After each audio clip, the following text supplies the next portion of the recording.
Good morning, warrior family, and happy Tuesday. I hope y'all are keeping up because we are about to get even deeper within this devotional. So, yesterday we talked about Joseph. Now, let me give you a little bit more insight about Joseph, okay?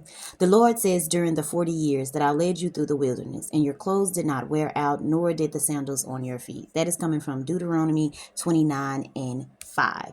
Now, remember Joseph from yesterday. It's a long story, but Joseph's family ended up becoming really big. The end of Genesis and the beginning of Exodus explains this more. By this point, Joseph and all of his brothers had passed away, but their descendants grew into a huge group of people. They were called the Israelites. They lived in the country of Egypt, but the Egyptian king was worried the Israelites would take over the country, so he enslaved them for years. Eventually, God freed his people, the Israelites, and led them out of captivity, promising them a beautiful land for them to live in. It's a wild story of God's faithfulness and power, and today we're picking up after the Israelites were freed from Egypt.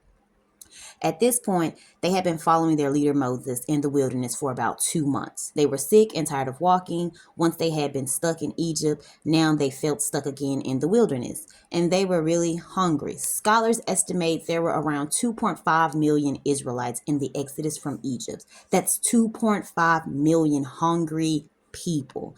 They told Moses they wished God had killed them in Egypt. They felt as though they were facing the prospect of starving to death. They were hopeless and hungry.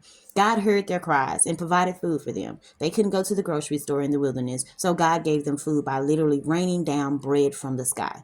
Each morning, the people could go out and collect as much bread as they wanted for that day.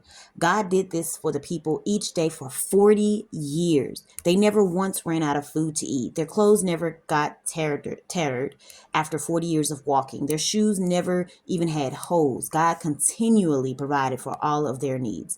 In the midst of you feeling stuck, how have you seen God provide for you? When we cultivate a heart of gratitude and thanksgiving, we can see our lives with fresh eyes and notice God's provision in every situation. Take a few moments to write a gratitude list and thank God for all that He has given to you. And remember that every great dream begins with a dreamer. Always remember you have within you the strength, the patience, and the passion to reach for the stars to change the world. Harriet Tubman. Happy Black History Month, everybody.